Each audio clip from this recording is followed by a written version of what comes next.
Sup, homies? Are you somehow still struggling with winning games? If you watched my previous video, do you find yourself not being viable enough in big team fights? Do you want to strangle the Greys on your team today? Don't worry, I will bestow upon you more solutions you can use. Tip number 1! Play Street Brawl games. Some of my comment section has suggested Street Brawl games, which is an excellent way to learn items, characters, and overall gameplay. Kudos to you, homies. You'll train yourself mechanically and mentally on how to play the game, and overall become better at the game. The hero you play mainly does not define how good you are at the game. You could play the meta slop character and still lose because you play like massive shit. Graves players. If you know how to fight with even the worst characters according to community-made hero tier lists, you can stomp games and be very successful. This is literally true in any game you play. You're more skilled activating your brain and focusing on improving. You don't have to be unemployed to be good at video games. You have to put in some effort if you want to be competitive. You absolutely don't need to be a movement god at wall jump, dash jump, heavy melee, and dash again to get into higher places, like a cracked up 14-year-old kid drinking white monsters like it's water, spamming YY in Call of Duty because they think it makes them better at the game. You are going to get molested by the nearby Mohammed bin Karim ult anyway with that stupid corny ass shit you're doing in your game. We have you now! My skill level is at most slightly above average in Deadlock, but having game sense makes you good in any game. Improve on what's important for you to raise your skill level. Focus on the solution for the problem you are struggling with. So for starters, divorce your loving wife and break all contact with your children. Tip number 2! Buy situational items for when it is needed.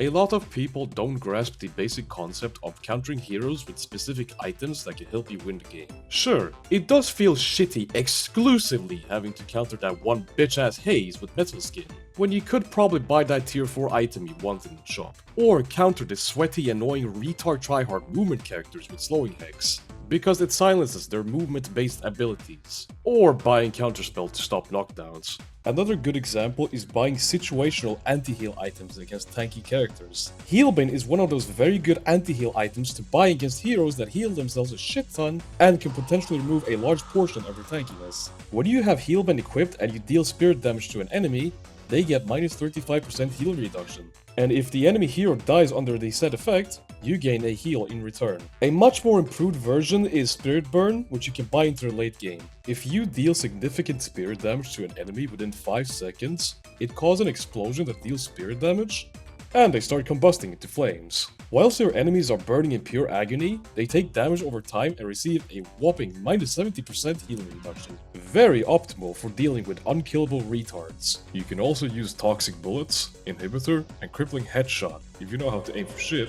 which are pretty much the weapon equivalents of getting anti-heal. The earlier you focus on buying counter items, the more you'll be able to take fights against the enemy heroes. It is a very shocking, unknown tactic that can turn your lane from being miserable to being somewhat bearable to be in. Trust me, you'll be saving yourself from balding if you prepare yourself by spending like 30 seconds studying what each annoying trait the enemy hero has. This is mainly applicable if the enemy hero on your team knows how to use their brain. Tip number 3!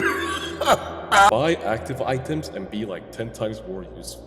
On the subject of situational items, active items depending on the character you play will help you immensely in games. For example, if you play Haze and find yourself getting stunned, slowed, silenced, disarmed, cursed, getting beaten by your stepdad from his belt, etc, etc. Crazy, I know, right? Here's some other crazy examples. You can buy Knockdown for Israeli-funded flying drones to swat them down. You can buy Vampiric Burst or Infuser, depending on your character, to sustain yourself in fights and to heal yourself and actually live when you're being diddled by multiple heroes at the same time. Leech can work in comparison, but it's pretty dogshit most of the time. Echo Shard is also a great item for using abilities that can synergize very well with it. The most notorious example being Bebop's homemade ID bombs. Instead of sticking one bomb onto an enemy, he can stick 2 bombs up the anus. If you are unable to press an additional button to save your life, you have officially failed as a human being. Tip number 4! Farm, farm, and farm.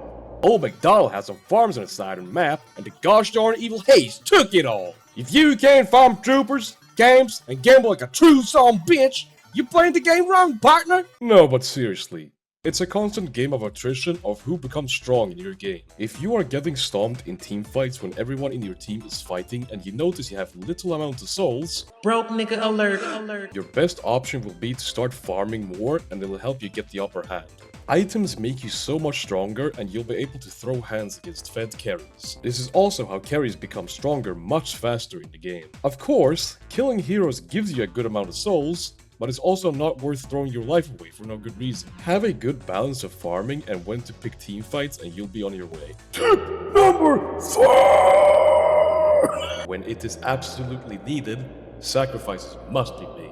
Being slot-locked 20 minutes deep into a game and not being able to push lanes because the enemy heroes are strong and will buttfuck you if you attempt to do something about it is a massive kick in the testes. Boy, I sure wish I could buy an inhibitor, but we ain't got the fucking slots! Desperate times call for desperate measures, so split push the walker and get some souls and unlock the free slot. And if you do happen to die at this point, it is completely acceptable, knowing that you helped the entire team lift a giant burden off their shoulders. Another example is if the enemy heroes are doing mid-boss and you happen to be close by, attempt to stop them from getting Rejuvenator by parrying the Rejuvenator, because you need to heavy melee the Rejuvenator to even pick it up in the first place. If you even succeed to steal one revive from the enemy, it can help a lot and stop them from pushing to your base. You'll have more of a fighting chance to win the game. Strong will and strong hearts...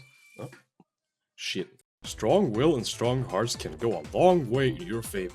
However, you should try to avoid taking stupid risks as much as you can, because each kill the enemy team gets, it results them in being stronger. It should only be considered to be used as a final resort to win the game. And finally, bonus tip! Heavy melee debuffs on the bridges. There are power-up buffs that spawn after 5 minutes into your game that temporarily boost your stats significantly. They spawn on the bridges on the map and you can see what type of buff they are on the minimap. No shit, moron! There are 4 different buffs you can heavy melee to get them. There's a gun buff, casting buff, survival buff, and movement buff. All of the buffs have different fixed stat boosts in their respective ways and become stronger the longer the game goes on. The buffs reach their max potential after 14 minutes into a game. And the buffs last quite a while as well, 160 seconds to be exact. You do also have to remember the buffs get removed if you die with them active.